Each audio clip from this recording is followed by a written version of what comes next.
29 minutes to 7, and you're listening to John Nicholson here on Talk Radio, and I'm absolutely delighted to welcome to the studio Dustin Glance Black, who's an award-winning scriptwriter. I think you'll recognise that wee bit of music I do. that we're playing there, which is from the film that you got the Oscar for, in fact.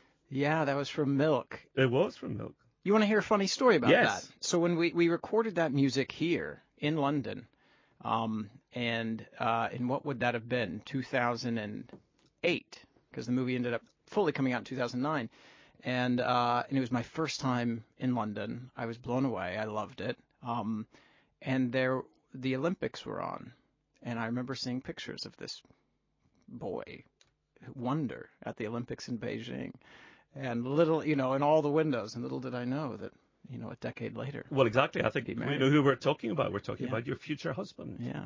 Extraordinary, which is Tom Daly.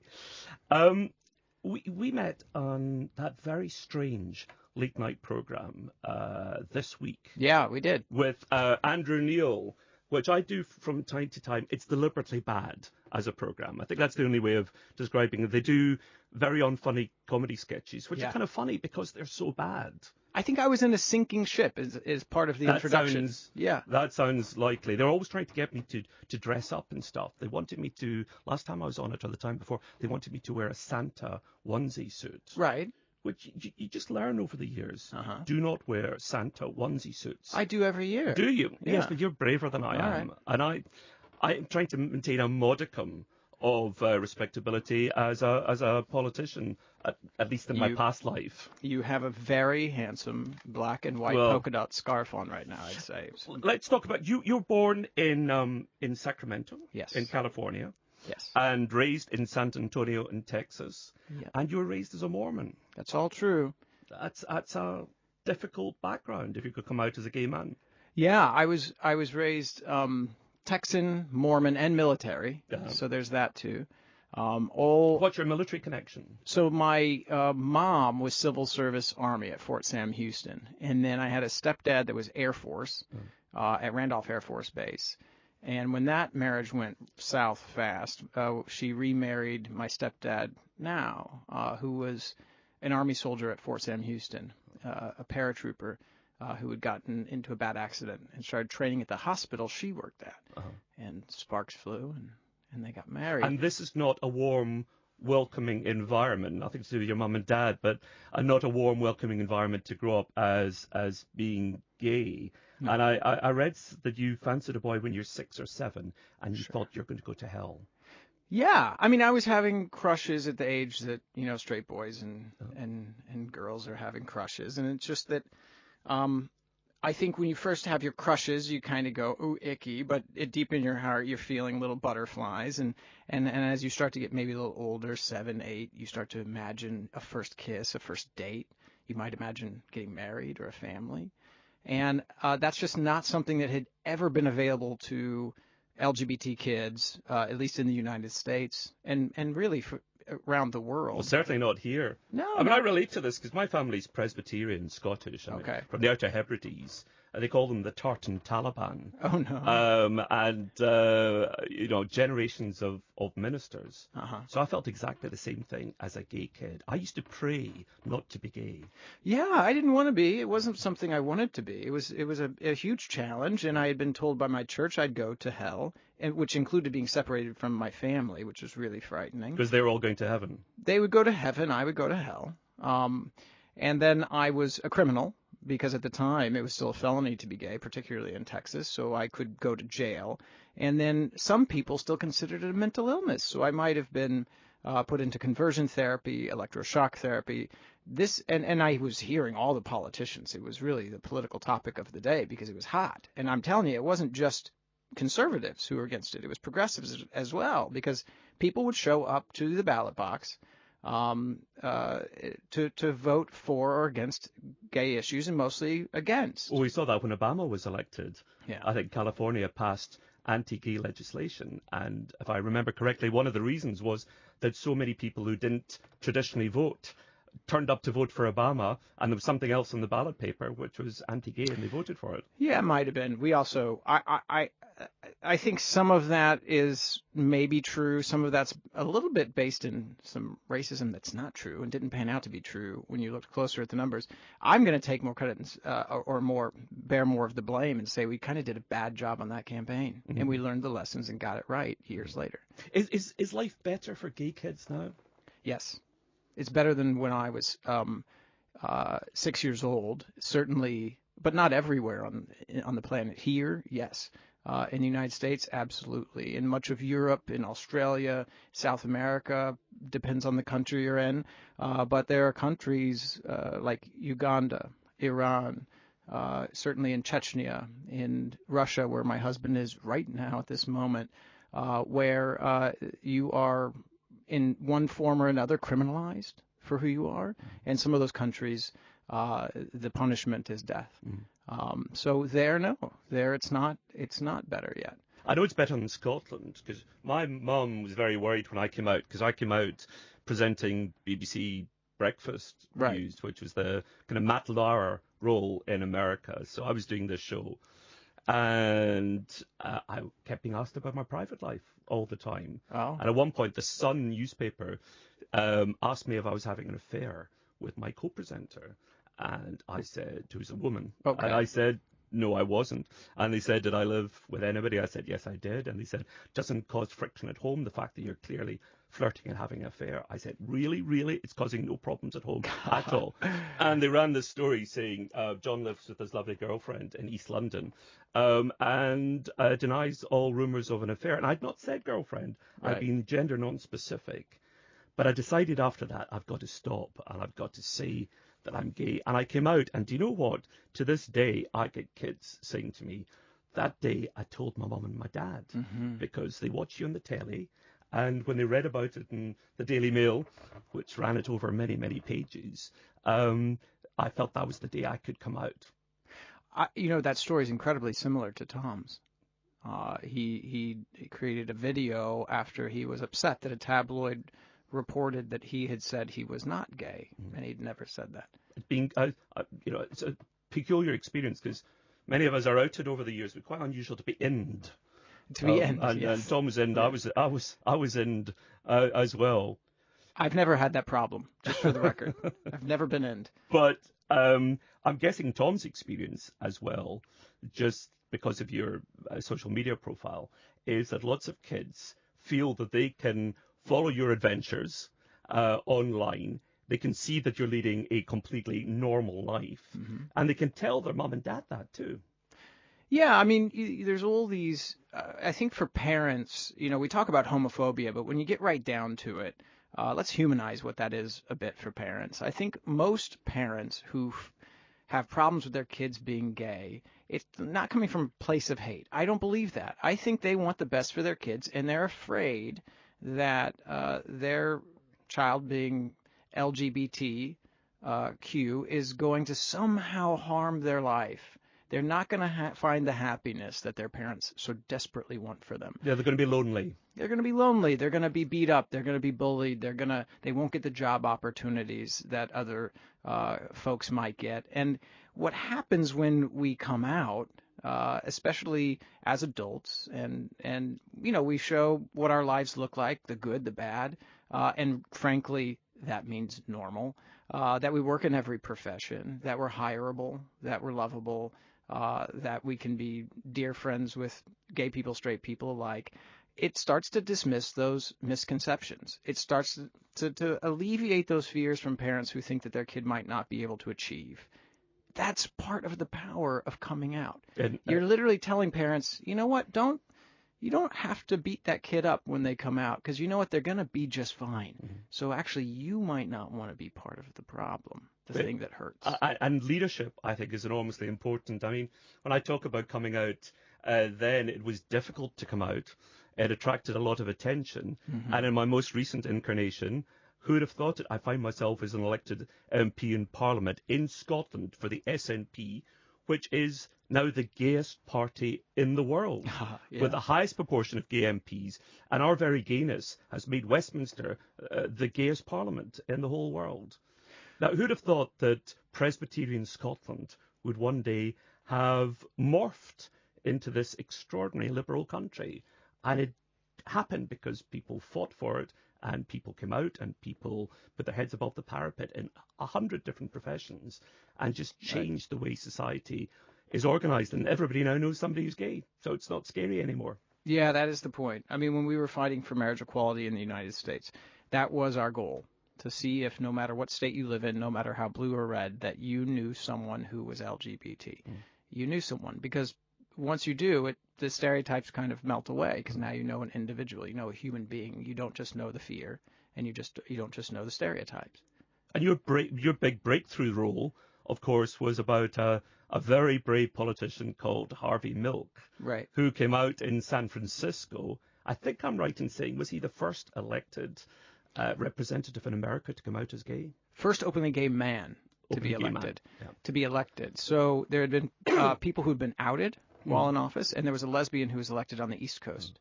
But he was the first openly gay man to be elected to a major office in the United States. And people had been trying. He'd been trying. He was failing more than he succeeded.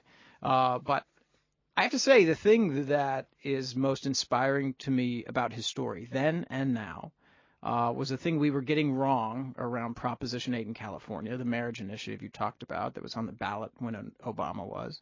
And it's the thing I think we have been getting wrong a little bit here and there as minorities, sort of trying to earn our civil rights, which is we sometimes fracture ourselves so much, divide ourselves by our differences in I think, a very worthy exploration of those differences. It's great to explore them, but don't wall yourself off. And Harvey had a great philosophy, which is be as different as you like. Don't hurt anybody doing it, but lock arms with your brothers and sisters from other social justice movements. Do not alienate yourself because of your difference.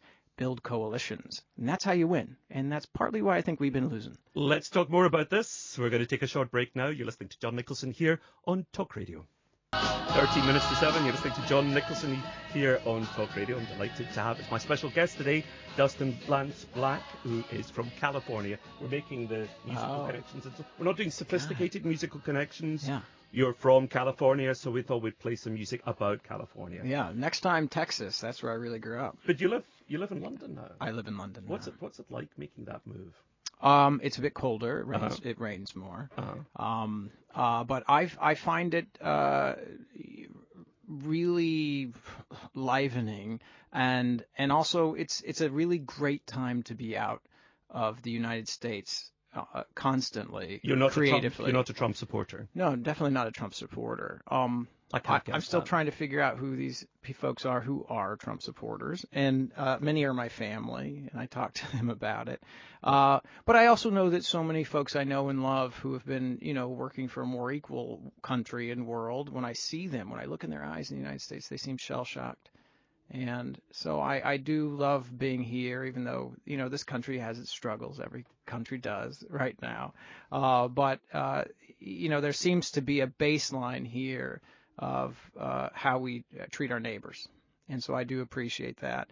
And and I go back to the United States at least monthly, whether it's speeches or meetings or to do activist work, to try and make sure we continue to treat our neighbors like neighbors and to treat them fairly in the United States, which is tough work. But I'm able to do it with some strength and not exhausted and not shell-shocked because I'm here in this beautiful country. See, we quite like our politicians to be bright.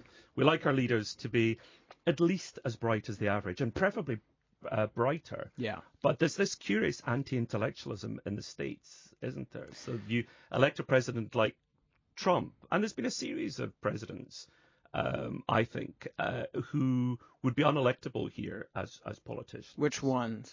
Ronald Reagan would never have. He would have been a backbencher. Okay. Thatcher used to talk about him and say how much she loved him. I think she basically fancied him. Yeah, I bet. But I think she thought he wasn't the brightest card in the pack.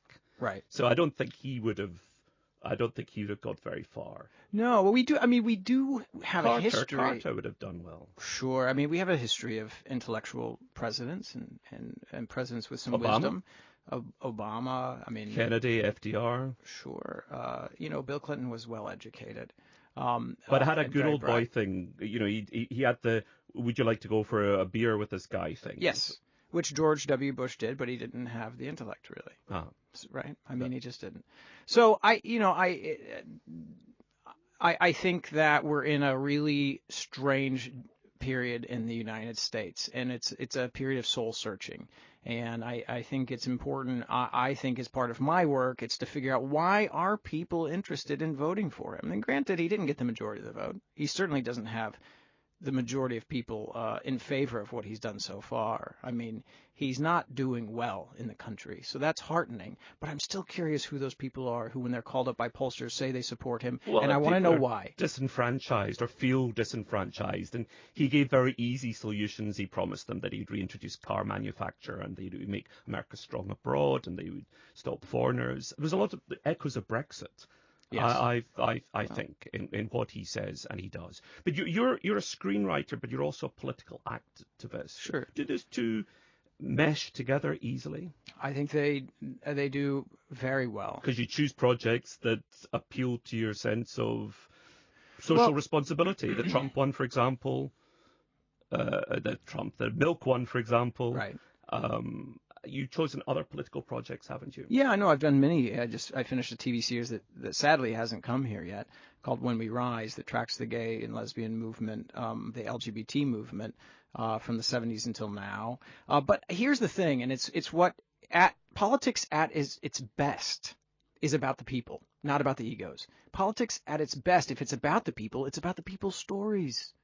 It's about how we're trying to raise our families in a way that maybe their lives, our children's lives, are going to be a bit better than ours.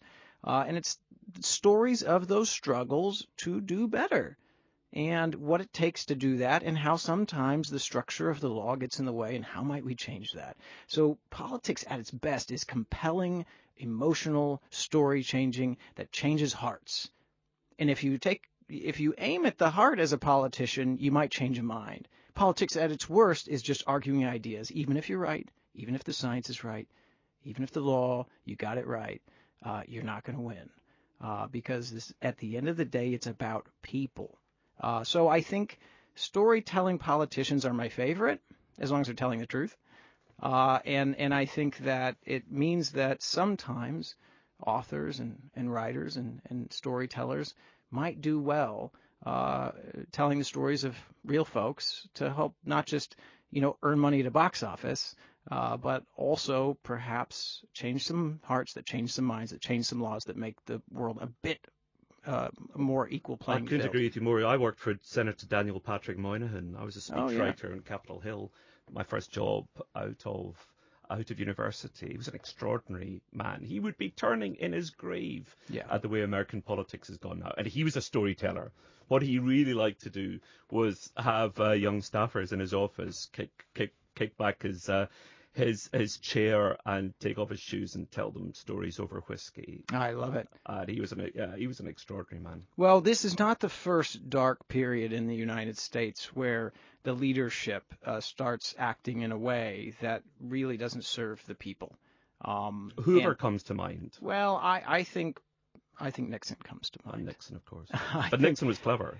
Well, sure, but not clever enough to stay in office, and nor do I think this president is. And at the end of the day, I was just watching all of this footage from the 1968 Democratic National Convention, and the violence in the streets between regular people and the police, the state itself.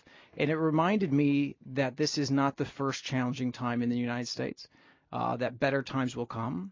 But also listening to the voice of those young people who led those marches to end the war in Vietnam, it also said to me, it's not a foregone conclusion that it will get better.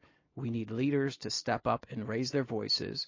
And those kids in Florida fighting for gun control are showing us once again it might be a period where the young have to lead the old. See, that's when America seems very foreign to us, because we had a shooting in Dunblane in Scotland, a school shooting, and we reacted by banning guns. Right.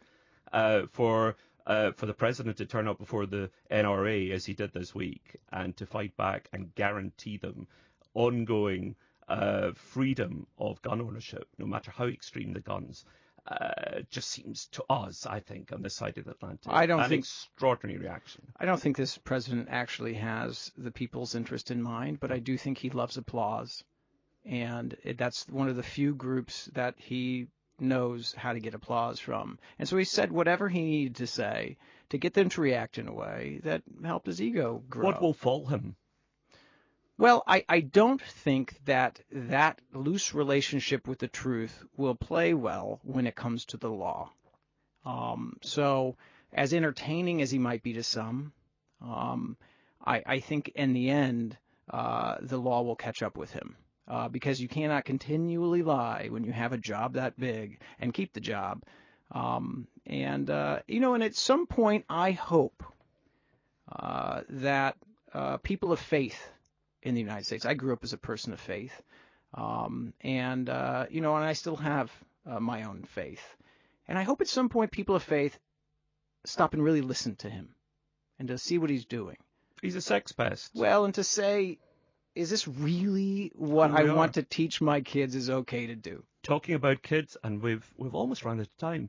You are about to be a father. I am, yeah. When? True. When is it? So exciting. Well, coming soon. So, this summer. That's as specific as I'll give you. Is that always something you wanted to do? Yeah, absolutely. Yeah. I grew up Mormon. I'm not in the Mormon church anymore, but you can't take that out of the kid. Like I'd have a dozen of them if I could. Do you know if it's going to be a wee boy or a wee girl? It's a boy. It's a wee boy. It's a boy. What are you going to call him? I'm not going to tell you. Got to see his face first. But you've decided, have you? I got to meet him. You got names? You got a short list? Yeah, we got a list. Yeah. Absolutely wonderful. Well, listen, it's been an enormous pleasure to have you on the program. Thank you. When are we going to see your next movie? So there's a book coming out next year, and then there's a television show we're shooting in the fall. So hopefully looking it gets forward to here it. soon. It's been a great pleasure to have you on the program. That is the award-winning, Oscar-winning screenwriter Dustin Lance Black, soon to be a father as well, which is very exciting news.